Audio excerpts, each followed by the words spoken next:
Olá, meus queridos, passando por aqui para gravar mais uma videoaula no canal mais abençoado do YouTube.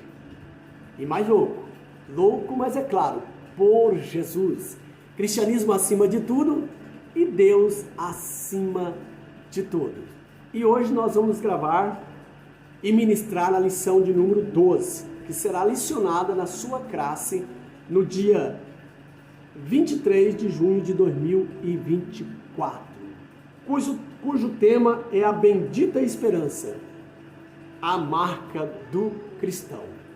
Então, a bendita esperança é a marca de todo cristão. Por que bendita? Porque é uma esperança que é prometida por um homem que nunca vai morrer mais. Ele passou pela morte, mas ressuscitou ao terceiro dia e está vivo para todo sempre.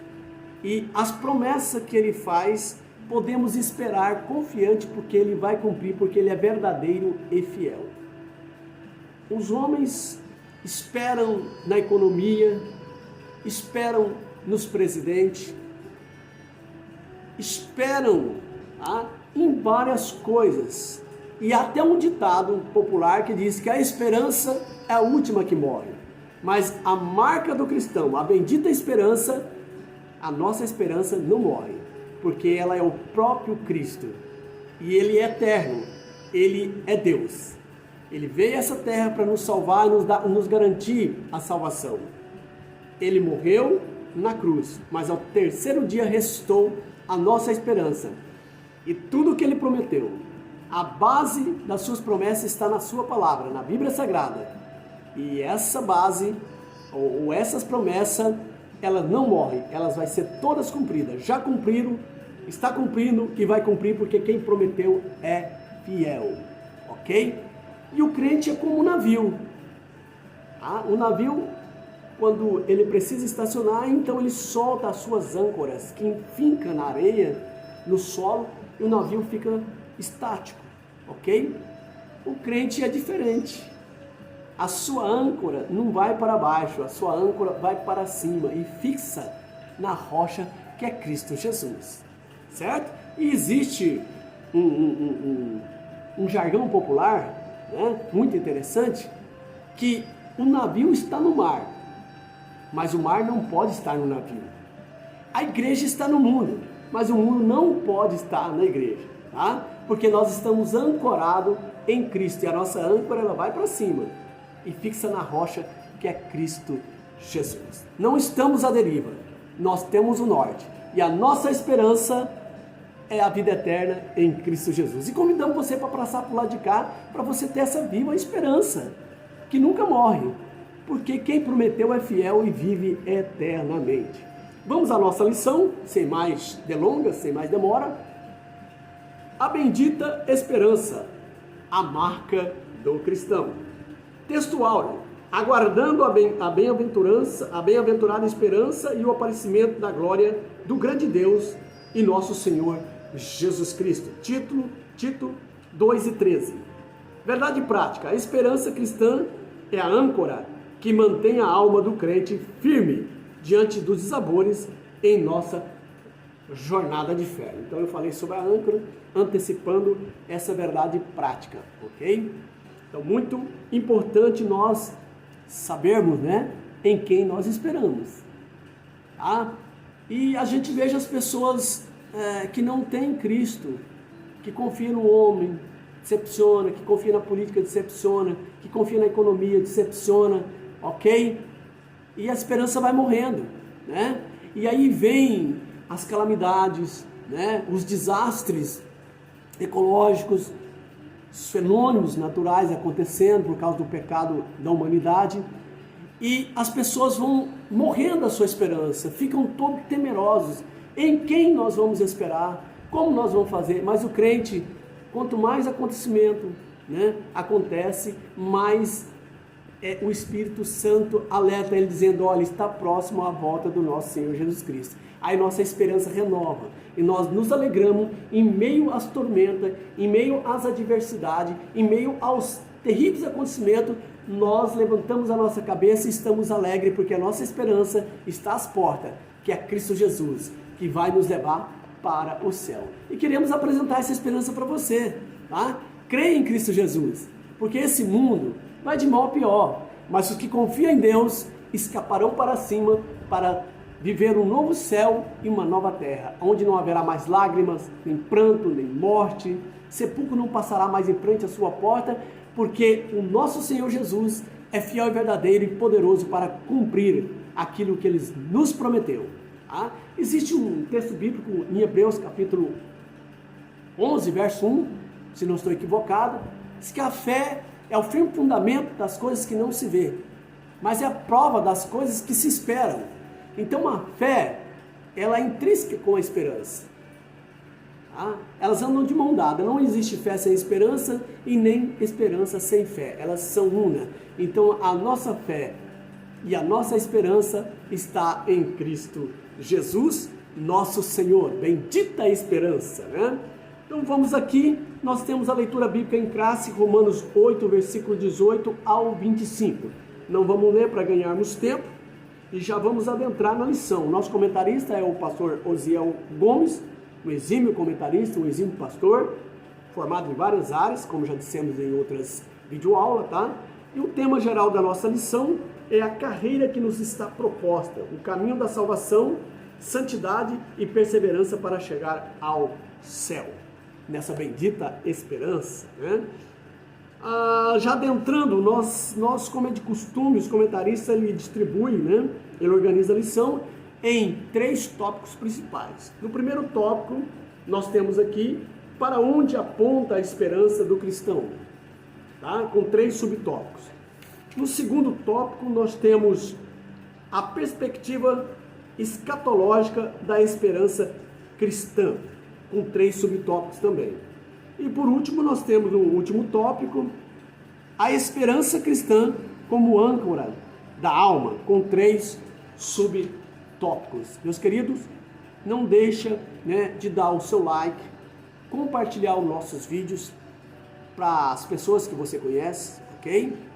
E também se inscrever no canal, você que ainda não é inscrito, assim você estará nos ajudando, que o nosso canal cresça e a plataforma do YouTube entenda que ele precisa ser mais, né, divulgado para mais pessoas. Só assim estará nos ajudando, contribuindo com a nossa videoaula, né? Nós te trazemos subsídio, ensino para você, aprendizado para você, daqui a pouco você é um professor também, e você coopera conosco assinando o nosso canal, né? Clicando no sininho, dando o seu positivo, se inscrevendo no canal, compartilhando nossos vídeos, ok? E dando o seu like. Que Deus abençoe sua vida. Não deixe de fazer isso, estará contribuindo para conosco, tá? Nós não ganhamos nada por fazer essa aula, mas queremos a sua contribuição, essa retribuição e o reconhecimento que você está gostando da nossa aula. Se você gostou, então dá o seu like, se inscreva no canal e compartilhe os nossos vídeos. Partindo para a nossa aula. Nosso primeiro tópico, ou a introdução, melhor dizendo, né? Desde quando o crente nasce de novo, ele é convocado a viver uma vida de esperança. Olha aí. Nesse sentido, a esperança cristã tem o seu fundamento na ressurreição do Senhor Jesus. 1 Pedro 1, verso 3, 21, você pode conferir, não vamos ler, mas você confere depois, ok? Depois da aula você confere, tá? É uma obra poderosa de Deus que move a igreja de Cristo a trabalhar pela causa do seu reino. Assim, a lição dessa semana tem o propósito de expor o ensino da esperança cristã e o quanto ele é importante em nossa jornada para o céu. Olha que maravilha, né? Essa é a nossa bendita esperança. No primeiro ponto da nossa lição, nós temos aqui para onde aponta a esperança do cristão. É que eu disse para vocês sobre a âncora, né? A âncora aponta e vai para baixo. A nossa esperança, que é a nossa âncora, aponta e vai para cima na rocha que é Cristo Jesus, ok? Então, primeiro ponto, a esperança cristã. De acordo com o Novo Testamento, a esperança é uma expectativa favorável e confiante que se fundamenta ao que não se vê, tá? Ao futuro. Romanos 8, 24, 25 você pode conferir. E nesse caso, ela pode antecipar aquilo que é bom. Tito, capítulo 1, verso 2, 1 Pedro 1 e verso 21. Não por acaso o apóstolo Paulo escreve que a esperança do cristão foi estabelecida por meio de Cristo. A esperança da glória e a esperança nossa. Ok? Colossenses 1, versículo 27, 1 Timóteo, capítulo 1 e verso 1. Portanto, do ponto de vista bíblico, podemos dizer que a esperança é a confiança no cumprimento de uma grande expectativa. Quando alguém promete algo para alguém, certo? Vai dar um presente, ele sabe que ele vai prometer um presente para ele, mas não revelou o que é. Então a pessoa que vai receber o presente fica na expectativa. Será que é um presente, né, significativo? É simples? Né? Será que eu vou gostar? Será que eu não vou gostar? Então fica naquela expectativa.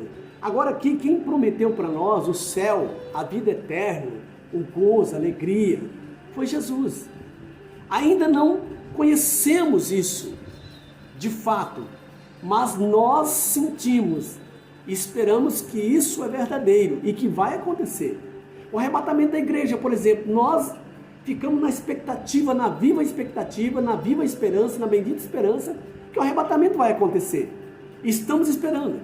Cada catástrofe, cada acontecimento que indica que Jesus está voltando para arrebatar a sua igreja, a expectativa nossa cresce mais.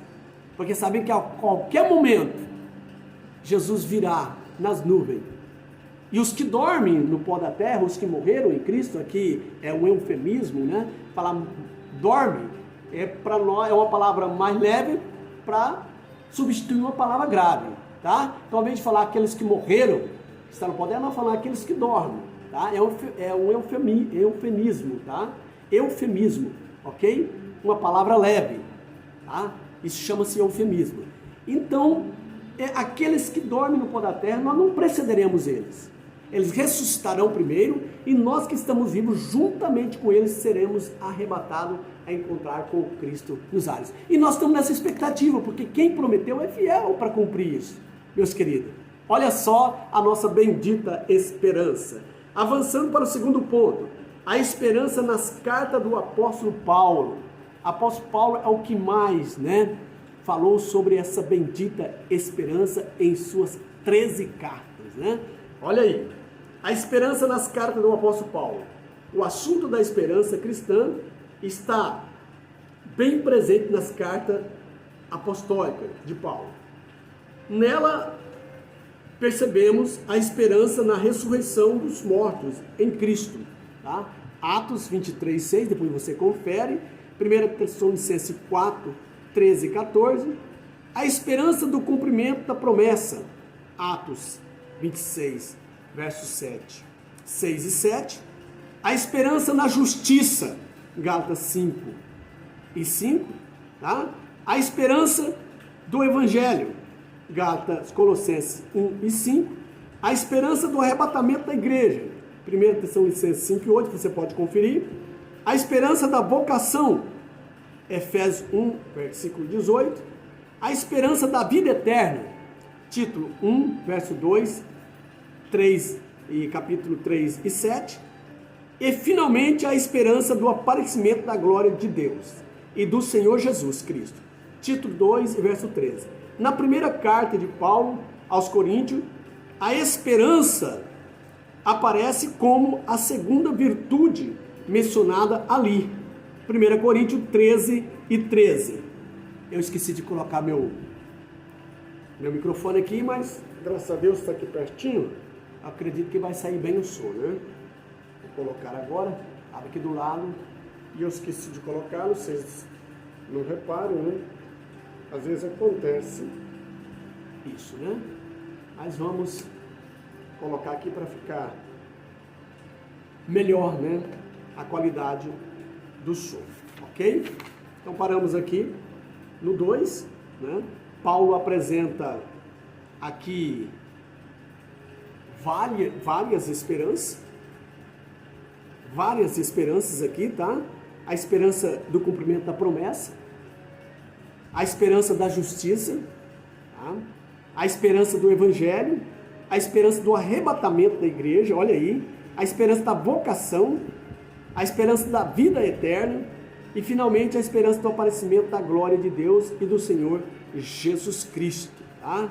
Então, nós vemos aí todas essas esperanças, Paulo apresentando para nós. Olha que maravilha, irmão. Quanta esperança Jesus prometeu para nós. E Ele é fiel para cumprir. E nós cremos. E a maior esperança de todas essas, certo? É o aparecimento da glória de Deus e do Senhor Jesus Cristo. Vamos ver como Ele é, ok? Avançando para o terceiro ponto. Deus. O autor, terceiro ponto do primeiro tópico, tá? Deus. O autor da nossa esperança. Quem é o autor da sua esperança? É o presidente? É o senador tal? Em quem você votou? É o prefeito? Vai ter agora, né, eleições. É o vereador? É o deputado? Qual é o autor da sua esperança? Quem? Quem é o autor? Porque o nosso autor é Deus. E Jesus Cristo é Deus. E por que é nosso autor? Porque nós confiamos nele, esperamos nele, porque ele não é o filho do homem para mentir. Tá? E não é o filho do homem que promete e não cumpre. Mas Jesus Cristo é o Filho de Deus, que tem condições, é fiel e vai cumprir todas as suas promessas. Então eu te peço para você, tá? Que confia em Deus. Nós como cidadão temos que votar no presidente, no senador, no prefeito, mas a nossa confiança está em Deus, porque tudo está no controle, né, do nosso grande Deus. Então confia em Deus, não confia na sua riqueza, talvez sua confiança está no seu dinheiro, está, né, abastado lá no banco, ok? A sua confiança está no seu intelecto, porque você é um cara intelectual, tem vários cursos, né? A sua confiança está em N coisas, mas eu te peço para você, confie naquele que nunca morre, que vive eternamente. Os atributos da eternidade só pertencem a Ele, da onisciência, da onipotência e da onipresença. Esse atributo Ele não compartilhou com mais ninguém, é só Ele, o Pai, o Filho e o Espírito Santo. E por isso que Ele é Deus. Se Ele não tivesse esse atributo, Ele deixava de ser Deus. E como Ele é Deus, você pode confiar. O que Ele prometer, Ele cumpre. Tá? Vota no presidente, vota no prefeito, mas confia em Deus. Se você é rico, Deus permitiu isso, não põe o seu dinheiro como, certo? Um Deus na sua vida, mas põe ele como servo. E com o seu dinheiro você serve aquele que pode todas as coisas. E põe o seu tesouro, a sua fé, nos céus, onde o ladrão não rouba e a traça não rói, ok? Então, com a sua riqueza, se você for um homem abastado, sirva a Deus, como Davi. E ponha sua confiança nele, não na sua riqueza. Não faça como o rico, né? Que colocou sua confiança na riqueza, colheu bastante bem, diz, descansa minha alma, porque tem muitos bens em seu poder. Eu sou rico agora, estou rico, estou enriquecido. E uma voz disse, e se eu te pedir, louco, se eu te pedir a tua alma hoje, de quem será? Então não confia na sua riqueza, não confia no homem, porque ele é perecível, mas confia em Deus. Que Deus pode fazer aquilo que o seu coração deseja, tá? Acima de tudo, Ele vive eternamente. Avançando para o nosso segundo tópico. Então tenha como seu autor o Deus Todo-Poderoso. Tá? Não deixa de confiar nele, porque Ele é a nossa bendita esperança. Avançando para o segundo tópico da nossa lição, a perspectiva escatológica da esperança cristã. Qual que é a expectativa, né? Escatológica da esperança cristã? É só você ler ali em Apocalipse que você vai ver. Principalmente capítulo 21. Se não estou equivocado, o 22. Tá? O verso 4. Verso 5. Nós vamos falar aqui, ok? Primeiro ponto do segundo tópico. A Bíblia focaliza o futuro. Então, o que é escatom? Tá? É os apocalipse, né? Ok? Significa sombra. Elipse, tirar das sombras. Ok? Então é tirar o véu. É esclarecer as coisas que ainda vão acontecer, que está no futuro. Então, Apocalipse é a revelação do futuro. Se você ler o livro de Apocalipse, você vai ver ali as revelações do futuro, tá?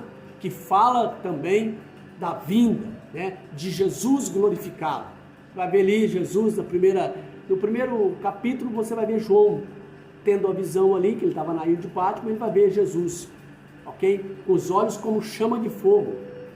Ele é onipresente, ok?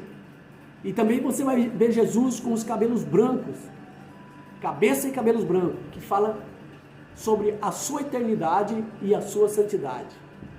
De vestidos compridos e brancos, que fala da sua dignidade. Tá? Sua voz era como muitas águas, porque ele é o último, né, que fala. Um médico pode falar que não tem mais esperança, porque a última palavra é dele. O presidente pode falar que não tem mais jeito, mas a última palavra é de Jesus. Ele disse, tem jeito, e acontece. Tá? Então, voz como de muitas águas está ali no primeiro capítulo, na primeira parte de Apocalipse. Quer dizer autoridade. Ele é autoridade. Uma espada que saía da sua boca, uma espada de 2 gumes, fala que ele é o juiz de toda a terra. Hoje ele é o nosso advogado, mas no futuro ele vai ser o juiz. Então aceita ele, que ele defende você hoje, mas no porvir vai ser o juiz e vai julgar toda a terra e com equidade, ok?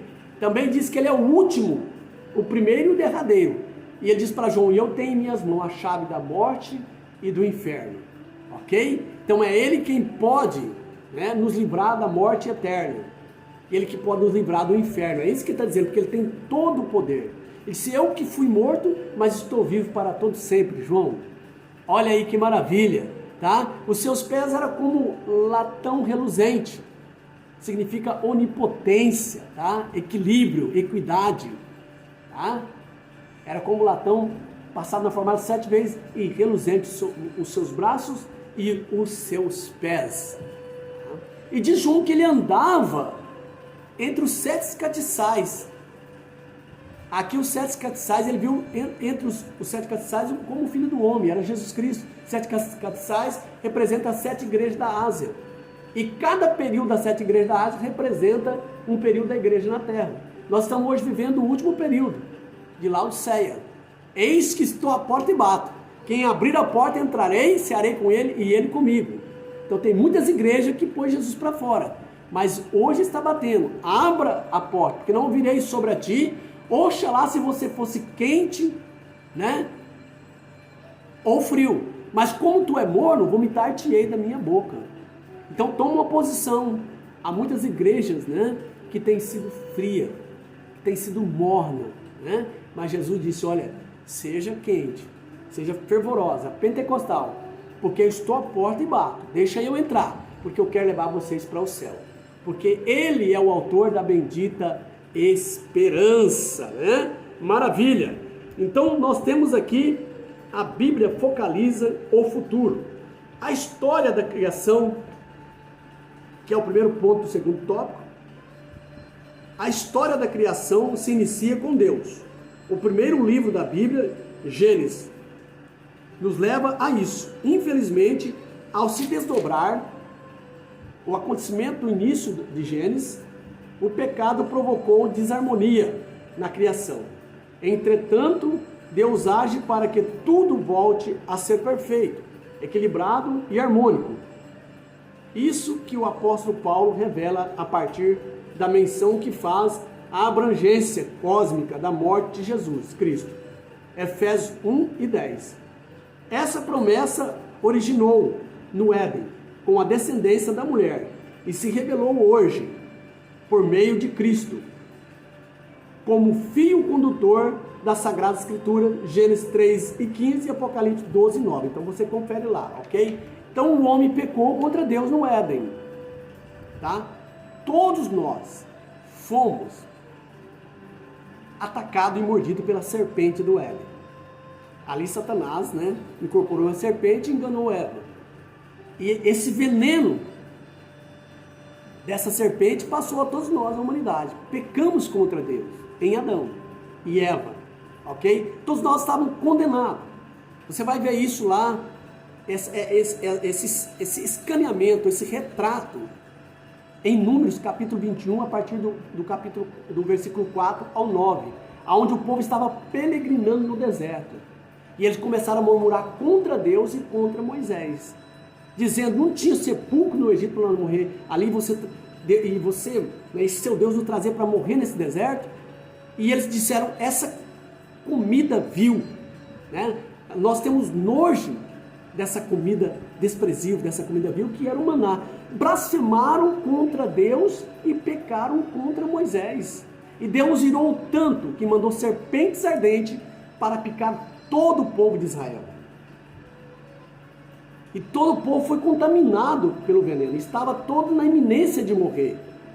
E começaram a orar a Moisés, a clamar a Moisés para interceder e orar a Deus por eles, porque estavam todos contaminados. Esse é o retrato de nós, de mim, de você e da humanidade. Fomos picados pelo veneno, pela serpente no Éden. Ali está escaneamento, toda a história da humanidade. E aí eles clamaram, e Moisés disse: Senhor, o Senhor vai salvar o povo? E falou: vou.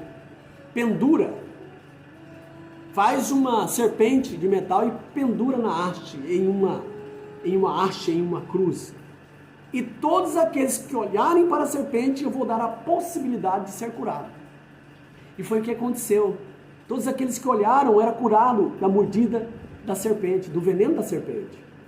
Então, lá no livro de João, capítulo 3,16, diz assim, né, que Deus amou o mundo de tal maneira que deu seu único filho, para que todo aquele que nele crê não pereça, mas tenha a vida eterna.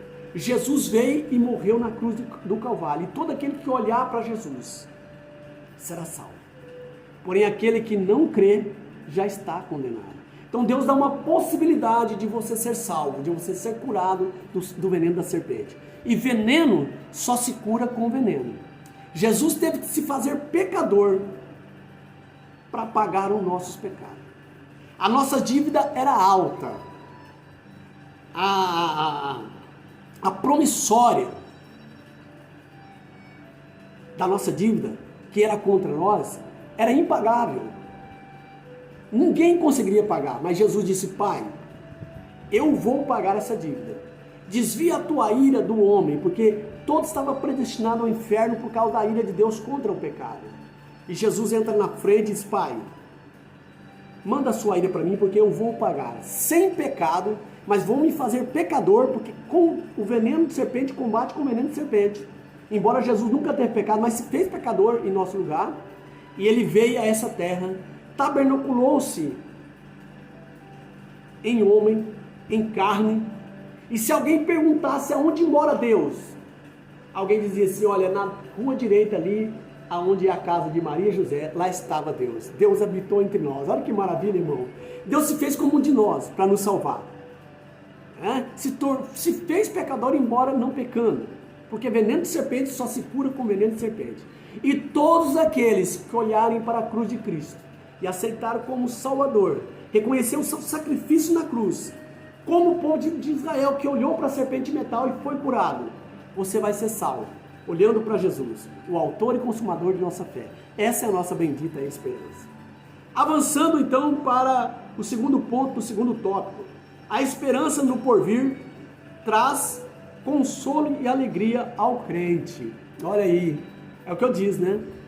Tudo que está acontecendo indica que Jesus está voltando, e isso nos traz consolo, não nos traz medo e nem pavor, porque o crente fiel não tem medo dessas coisas, porque tudo isso indica que Jesus está voltando, e nós estamos próximos a morar em um lugar que não haverá mais nem dor, nem pranto, nada de tristeza, né? Nada vai nos incomodar mais, porque estaremos para sempre com Cristo na glória. Então, avançando, a esperança no porvir traz consolo e alegria ao crente. A doutrina das últimas coisas, denominada de escatologia, estuda as coisas futuras. Muitos vivem com medo do futuro, do que pode acontecer com eles. Mas os cristãos se consolam e se alegram no que a Bíblia diz a respeito do futuro. Romanos 15, 4, você pode conferir. Nesse aspecto, o que a palavra de Deus diz a respeito do que nos aguarda na eternidade com Cristo é glorioso e incomparável, em que as aflições do tempo presente não pode ser comparado com a glória a ser revelada em nós. Romanos 8:18. Assim a Bíblia é o livro da profecia que produz alegria e consolo aos corações dos crentes. Nela encontramos um Deus soberano que governa as nossas vidas e age em favor do seu povo. Então aqui, irmão, a doutrina das últimas coisas. Quem é essas últimas coisas? Nós somos dispensacionistas, nós assembleanos. Acreditamos nas dispensações. Primeira dispensação, a inocência. Depois a consciência. Tá? Depois o governo humano. O governo patriarcal e o governo mosaico, ou seja, dispensação da inocência, dispensação da consciência. A inocência é quando o homem estava no Éden, inocente, andava como uma criança sem temer nada e sem se envergonhar de nada, porque era revestido pela glória de Deus. Quando eles pecam contra Deus, então vem a dispensação da consciência humana, do pecado. Depois vem a dispensação do governo humano, aonde a terra, por causa do pecado, todo ser humano desviou da presença de Deus, e Deus olhou para a terra e disse: olha, eu vou destruir a terra, porque eles têm pecado terrivelmente contra mim, e eu estou triste por ter feito o homem, vou destruir com dilúvio. E ele achou graça, Noé achou graça na presença de Deus, e ele escolheu Noé para salvar, através de uma arca, ele e sua família. Mas ninguém se converteu, então ninguém foi salvo. Porque se alguém se convertesse e entrasse na arca, seria salvo. Mas ninguém quis. No pecado, Deus destruiu. Então foi a dispensação do governo humano. Depois vem a dispensação patriarcal, através de Abraão. Quando Deus diz para Abraão: Abraão, sai do meio de sua parentela e vai para uma terra que eu te mostrarei. Abraão vivia ali com sua parentela, incrédulos, idólatras. Porém, Abraão, de uma especialidade incrível, ele olha para os céus e vê que, além daqueles ídolos que o seu povo, que a sua família adorava, existia um Deus que estava acima de tudo. E Deus viu fé em Abraão e disse: esse é meu escolhido. Achou graça, né? Ele achou graça perante Deus. Deus: sai do meio da tua parentela, né? Do meio do teu povo, vai para uma terra que eu te mostrarei. E Abraão, pela fé, sem perguntar, talvez se fosse eu perguntar: Senhor, para onde o Senhor vai me mandar? Eu acho que eu não vou, não. Mas ele, sem perguntar, pela fé, isso que é fé e esperança, esperava uma cidade maravilhosa que Deus havia prometido, certo? E ele via pela fé a cidade celestial. Então, pela fé, Abraão saiu sem perguntar nada, e por isso ele é chamado nosso pai na fé. Outra coisa que eu quero dizer para vocês, meus queridos, sobre a escatologia, que nós somos dispensacionistas. Estamos agora vivendo, né? Tivemos a dispensação mosaica, que é a dispensação da lei, e agora entrando na dispensação da graça. São 6 dispensações, né? 6 dispensações. Vamos conferir: inocência, consciência, governo humano, patriarcal, mosaico e agora graça. É o ápice. Essa dispensação é o ápice. Depois dessa dispensação vem a grande tribulação.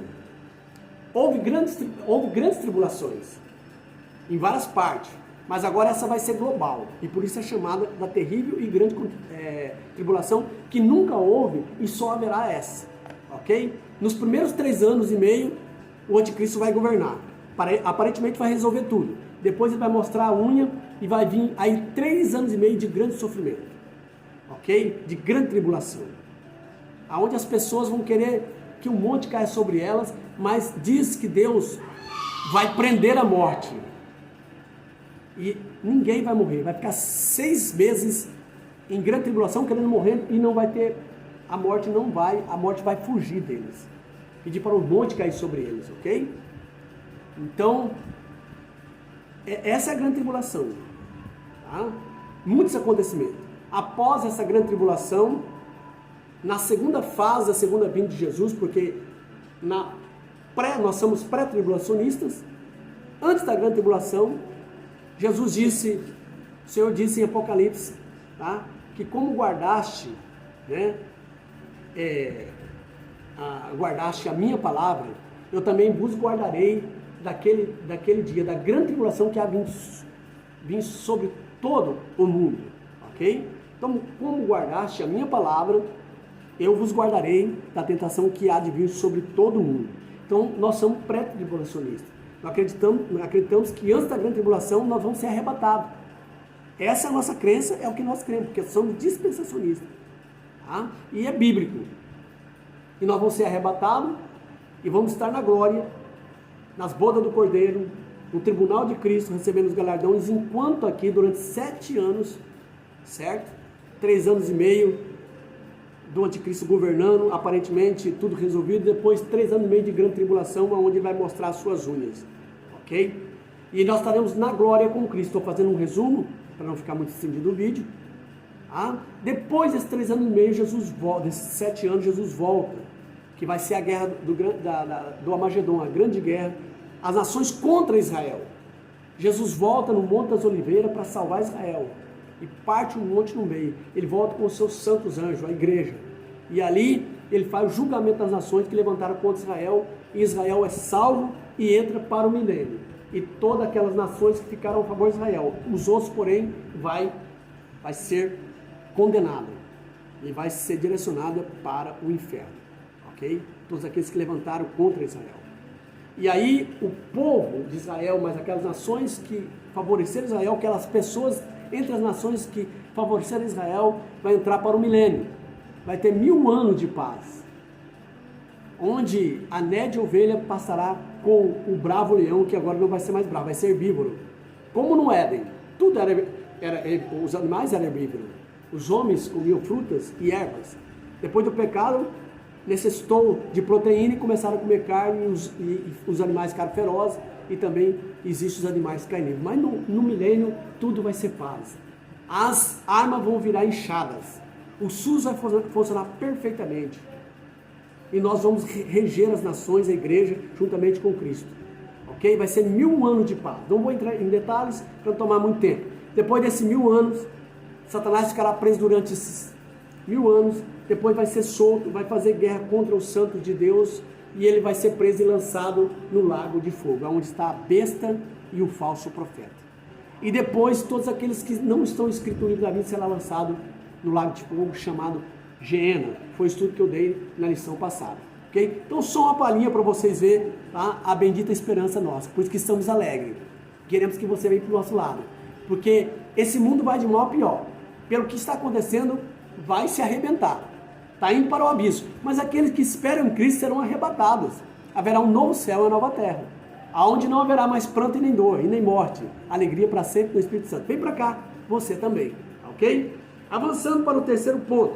Por que uma doutrina de esperança? Por quê? Já disse, né? Porque haverá um novo céu e nova terra para aqueles que amam e obedecem a palavra de Deus. Existem 2 caminhos. O caminho largo e o caminho estreito. O caminho estreito é renunciar ao pecado. E o caminho largo é andar de mão dada com o pecado. E quem entrar pelo caminho largo tem consequência, inferno. Quem entrar pelo caminho estreito tem consequência, céu. Tá? Então escolhe vir para o nosso lado, meus queridos. Por que uma bendita esperança? Porque uma doutrina Porque uma doutrina da esperança, melhor dizendo. A razão de termos uma doutrina de esperança é porque confiamos na promessa da ressurreição dos que morreram em Cristo, da transformação dos que tiveram vivos por ocasião da sua volta. 1 Tessalonicenses 4, 13 e 18. Trata-se de uma promessa gloriosa para reinar com Cristo. Como ainda não alcançamos essa promessa, vivemos na esperança de que brevemente tudo se cumpra, pois quem fez a promessa é fiel para cumprir. Hebreus 10, 23, você pode conferir. Então nós esperamos, meu querido. Pode chover fogo do céu, pode ter terremoto, pode ter Covid, mas nós estamos confiando em Deus, que Ele vai nos arrebatar e levar para o céu. Porque quem prometeu não foi o presidente, não foi a ONU, tá? Não foi o FBI. Quem prometeu foi Cristo, e Ele é Deus. E Ele não morre, Ele vive para sempre. Ele é Deus, e por isso Ele é Deus. Então nós confiamos. Meus queridos, não incomode, eu quero até aqui para vocês, né? Eu tenho uma filha que é deficiente, então ela tem 32 anos e às vezes ela fica alegre quando vejo eu falar e ela se expressa assim, dá os seus gritinhos, né? E quer que a gente vai lá. Então, minha esposa está para um ensaio na igreja, tá? Para as festas irmãs, e eu estou aqui sozinho aproveitando esse período para gravar esse vídeo. Então, quero justificar aqui, não se incomode, uma menina saudável, alegre. Então, às vezes ela quer que eu vou lá, né? Conversar com ela, carinhar ela, mas eu estou aqui gravando o vídeo, então vocês vão escutar algum gritinho e ela querendo, né, se pronunciar, me chamando a atenção, tá ok? Mas tá tudo em paz, não se incomode, é uma menina abençoada. A qualquer dia eu quero, né, filmar ela para vocês verem que menina linda, né? Porém, ela foi acometida quando era criança por uma bronquiolimonia e deu uma febre alta, e os médicos não conseguiram contornar a febre, então deu convulsão várias vezes, virou coágulo de sangue do lado direito do cérebro dela, ela perdeu toda a função motora. Ela não fala, não anda, tem que dar a comida na boca, tem que levar a fazer a necessidade dela, trocar ela com todo o carinho, né, que nós temos por ela, menina muito amável, muito linda, porém perfeita, linda, né, e ela, por descuido, né, ela como não pode colocar uma prótese nela, então ela perdeu 2 dentinhos da frente, então ela ficou manguelinha, né? Mas não tem como, né, fazer um implante e nem pôr uma prótese, porque ela não deixa, os movimentos dela ela vai arrancar, então tem que ficar assim mesmo, certo? Mas é uma menina linda, quando eu filmar vocês vão ver que graça de menina, né? Tá com 32 anos, perfeita, né? Só falta Deus fazer um milagre, estamos confiando, a nossa esperança é bendita. E eu creio que Ele vai curar ela. E se não curar, Ele continua sendo Deus e eu continuo adorando Ele. E lá na glória ela vai ser perfeita, ok? Então, não podemos ficar culpando Deus, porque são consequências do pecado. O que acontece conosco, nós temos que glorificar Ele. Porque quem é culpado de tudo isso foi, né, os nossos ancestrais e nós também, que herdamos, né, essa maldita herança da natureza caída. Mas estamos aqui lutando para chegar à perfeição até aquele dia do arrebatamento da igreja, santificando a nossa vida. Então está justificado aí. Uma menina maravilhosa, qualquer dia eu filmo para vocês verem ela, né? Que graça de menina, tá? Muito amada, ok? Então, nós vamos partir agora para o terceiro tópico da nossa lição. A esperança cristã como âncora da alma. E se vocês quiserem ver ela, né? Talvez eu não venha gravar ela imediatamente, mas tem vídeo, eu tenho um vídeo com ela, certo? Tá no YouTube, vocês podem ver lá. Tá? Quando ela fez aniversário, eu fui com ela no shopping, fiz um vídeo lá com ela. Então tem tudo lá no YouTube, vocês podem conferir, né? na playlist, na minha playlist, você ir lá e ver todos os meus vídeos, dar o seu like e se inscrever no canal, tá? Para você ver que maravilha de menina que é, que linda que é, certo? E estamos crendo que Jesus vai curar, ok? Então vamos para o terceiro ponto, a esperança cristã como âncora da alma, ok? Primeiro ponto. Nossa esperança, aqui nós estamos no terceiro e último tópico, nossa esperança como âncora. Aí, aquilo que eu falei, né? Podemos descrever a âncora como uma pesada peça de ferro presa a uma corrente grossa e lançada ao fundo do mar, com o propósito de manter um navio parado. Atos 27 e 29. O escritor aos Hebreus descreve a esperança cristã como a âncora da alma, segura e firme. Durante a jornada com o Cristo, Hebreus 6, versículo 18 e 19, ela representa tudo que sustenta e estabiliza a alma do crente em tempos de incerteza, viu? Então, quando o mar está turbulento, né, nós vimos que o navio que Paulo estava sendo transportado dele para ir para Roma, se não estou equivocado, e no meio, e Paulo diz para os marinheiros, não vamos hoje, vamos sair hoje porque vai ter um grande vendaval, Deus tem me revelado, então temos incômodo, e eles falaram, não, nós confiamos mais em nós que nesse Deus seu, e tocaram o barco, chegou lá na frente, veio grande tempestade, escureceu, ninguém via nada, e eles teve que jogar, o navio funda, não afunda, jogaram os mantimentos, jogaram tudo que tinha ali, ouro, prata no meio do mar, para o navio não afundar. E Paulo disse, eu não disse para vocês que um anjo tinha me avisado, o anjo de Deus me avisou, me revelou, que ia acontecer isso, mas vocês não quiseram dar atenção. Então, vou mais dizer uma vez, não vai morrer ninguém, mas vocês têm que ouvir a minha ordem, tá? Vocês, o navio se aplacou e jogaram a âncora, ele se aplacou, né? Mas por um movimento muito forte da água, ele foi se destroçando. Ele falou, agora vocês se agarram cada um nos pedaços do navio e vamos dar numa praia. Não se apavorem, Deus não vai deixar morrer ninguém. E assim eles fizeram e saíram em uma ilha, tá? Saíram uma ilha ali, não vou contar a história, foi maravilhoso. Paulo foi cometido por uma cobra venenosa, ele chacoalhou, jogou no fogo e o povo lá esperava ele morrer. Daqui a pouco ele não morreu. Esse cara dizendo, esse é o Deus que veio de Júpiter. Ele falou, não, eu sou homem, mas o Deus que eu sirvo, que eu vou apresentar para vocês, é que não deixou eu morrer.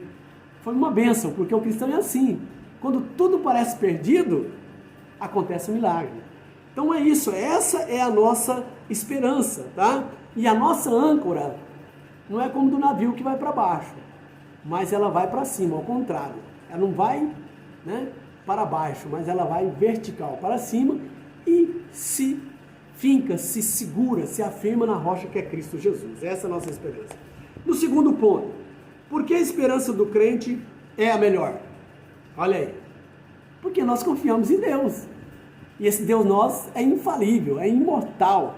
O único atributo que ele não deu para ninguém é a imortalidade. Nem os anjos, nem nós somos imortais. Tá? Não somos eternos, melhor dizendo, né? Não somos eternos. Imortal os anjos sim são. E nós também vamos ser imortal quando formos para a glória, ok? Mas ninguém tem esse atributo da eternidade. Por quê? Porque todo mundo foi criado. E Deus não foi criado. Ele é. Tá? E acabou. Eu sou o que sou, disse Deus. A Trindade não foi criada. Ela é. E acabou. Tá? Agora os anjos foram criados, eu e você fomos criados, então nós não temos atributo da eternidade. Vamos viver eternamente. Os anjos vivem eternamente. Mas eles não são eternos porque eles existiram um dia. Acredito que vocês tenham me compreendido. Dito isso, então, vamos aqui. Por que a esperança do crente é melhor? Essa esperança que traz certeza à alma do salvo não pode ser comparada com a esperança do ímpio. O apóstolo Paulo afirma que sem Cristo não há esperança para o ser humano, Efésios 2:12. Dessa forma, trata-se de uma esperança vã. Por consequência, há diversas esperanças presentes na cultura humana. Por exemplo, há religiões que expressam sua esperança em uma história cíclica, como no hinduísmo, em que a vida é vista de acordo com o ciclo do nascimento, morte e reencarnação. Outros povos buscam pautar a sua esperança em astrologia, queromancia, dentre várias práticas pagãs que a Bíblia proíbe. Na política, muitos fundamentam sua esperança em ações revolucionárias, que não passam de ilusões. Em síntese, podemos dizer que toda esperança fora de Cristo é vazia, sem sentido. Já a esperança em Cristo é segura, consoladora e com propósito. Você pode conferir em Colossenses 1:27. Então, todas essas coisas que as pessoas esperam no espiritismo, nas pseudo-religiões, né, nas promessas, né, dos políticos, tudo isso, irmão, são esperança vã. Ela morre, certo? Ela não permanece. Os grandes reis que diziam ser Deus estão no túmulo. Os grandes imperadores, os grandes César, os grandes presidentes estão no túmulo. Mas Jesus Cristo morreu, mas se você procurar, ele não está mais lá, porque ele ressuscitou ao terceiro dia. Essa é a nossa esperança. Ela ressuscitou, ela vive eternamente. Não tem como esperar em outra coisa. E nós vemos claramente, meus queridos ouvintes, que o mundo vai de mal a pior. Olha só, em certos lugares, olha o clima como está, desorientado, desorganizado por causa do pecado do homem, por causa do desmatamento e outras coisas mais, né? Por falta de cuidado com a terra e por pecado atingir, né, as narinas de Deus. O pecado cheira mal, né? Tantas coisas ao contrário à vontade de Deus, homossexualismo, né? Nós vemos tantas coisas que é contrário, que a Bíblia condena, certo? Querendo fazer lei, querendo impor, ok? Não estamos nas contra, nós amamos, né? mas queremos que eles sejam salvos também, aceitando a Cristo e saindo dessa vida que não agrada a Deus, né? O homossexualismo em todas as suas áreas, né? Da porneia, pornografia, e o homem que é casado também, se entrar nessa área de pornografia, vai para o inferno. Então todos adúlteros, todos afeminados, que não aceitaram a Cristo, não saem dessa vida, né? O crente que entrar nessa esparrela, ele perde a esperança, ele perde a salvação. Então nossa esperança, esse mundo vai de mal a pior. Olha aí, como eu disse, o desequilíbrio climático, né? É fogo atingindo aí, se não sei qual o estado dos Estados Unidos, eu me lembro agora, tá? Texas, eu não lembro qual é o estado, tá pegando fogo, matando pessoas. O Pantanal pegando fogo, ok? Rio Grande do Sul se acabando em água, tá? Outros lugares se acabando em água, ok? Um desequilíbrio total. Mas nós estamos alegres porque nós esperamos que tudo isso, irmão, Jesus disse, olha, quando ver tudo isso acontecendo, alegrai-vos. Ainda não é o fim, são princípios de dores, mas eu estou próximo a voltar para levar você para o céu. Porque tem muitas águas para correr debaixo da ponte, irmão. Depois de tudo isso, esses princípios de dores, sofrimento, vai vir a grande tribulação, depois vem um milênio, mas enquanto isso, tá, está acontecendo, nós estamos esperando a volta de Cristo e a qualquer momento nós vamos ser arrancados, no abrir e fechar de olho, a morar com Cristo nos ares, enquanto esse mundo vai ficar de mal a pior. Então vem para cá você também, aceita Jesus, confia nele e você vai ter uma vida sem medo. Nós não temos medos, tá, de tudo que está acontecendo, porque nós confiamos em Deus. Então o medo nos atinge, nós nos alegramos porque está próximo à volta de Cristo. Terceiro e último ponto, terceiro tópico. Mantendo firme a esperança, à luz do Novo Testamento, afirmamos que a segunda vinda de Cristo é o grande motivo para o crente permanecer firme e manter sua esperança, de modo que isso requer uma vida de pureza, para desfrutar da promessa de ser como Jesus.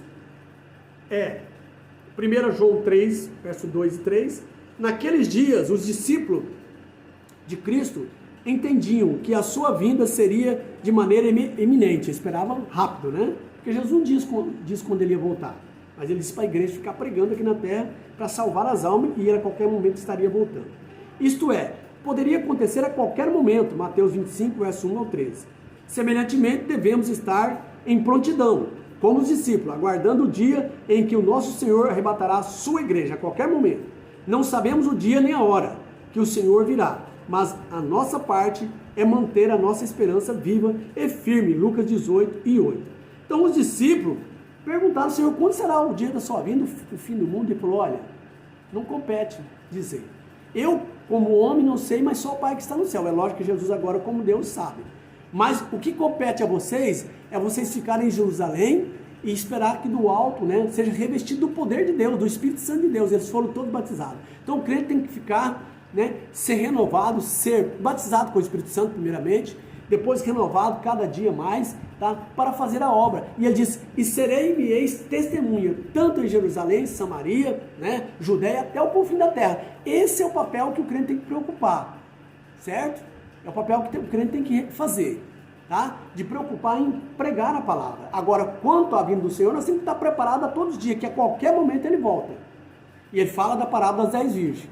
Tem que estar preparado, com azeite e lamparina, azeite que fala o Espírito Santo em nossa vida, tá? Era 5 prudentes e 5 imprudentes. E elas saíram para o encontro do noivo. E a lâmpada das 5 imprudentes começou a apagar. E pediram azeite emprestado para as prudentes. Elas falaram, olha, não podemos, senão vamos ficar sem. Vai e compra, vai no mercado e compra. Quando elas foram e voltaram, o noivo já tinha vindo e recolhido as 5 prudentes, que estavam com azeite e lamparina, que estava clareando, e bateram na porta para entrar, e ele disse, olha, não vos conheço, apartai-vos de mim. Então nós temos que estar cheios do Espírito Santo, para que no dia que Jesus, né, vier, ele vai vir como ladrão, ninguém vai saber a hora, e nós estamos preparados, seremos arrebatados, um abrir e fechar de olho, juntamente com aqueles que estão no pó da terra, ressuscitarão primeiro, e nós juntamente com eles subiremos a encontrar com Cristo nos ares, aonde não vai haver mais planto, não vai haver mais dor, não vai haver mais morte, não vai haver mais sofrimento. Plenitude de vida, plenitude de saúde, plenitude de alegria, a plenitude de vida eterna com Cristo Jesus na glória. Vamos para a conclusão, uma lição muito abençoada, tá? Creio que você adquiriu muito aí subsídio. Conclusão: luta, desabores, provações, morte, dentre outras coisas, o salvo em Cristo poderá enfrentar. Tudo isso firmado na esperança verdadeira, que é Cristo Jesus, nosso Senhor. Assim seguiremos a nossa jornada, sem temor e sem perder a fé. A história testemunhou que o cristianismo cresceu e prosperou, porque os cristãos entenderam que essa vida é provisória, sendo apenas uma parte de um todo muito maior, a eternidade com Cristo. Portanto, mantenhamos firme a confissão da nossa esperança, pois o que prometeu é fiel. Hebreus 10 e 23. Confere lá, tá? Porque o que prometeu é fiel. Mantemos firme, ancorado em Cristo Jesus, certo? Porque ele vai voltar e a qualquer momento ele pode levar a sua igreja. Essa é a nossa bendita esperança. Que Deus abençoe sua vida, a vida da sua família. Um beijão no seu coração. Dá o seu like, né? Se inscreva no canal e compartilhe nosso vídeo. Bye, bye. Até o próximo vídeo, galera. Deus abençoe cada um de vocês. Amém.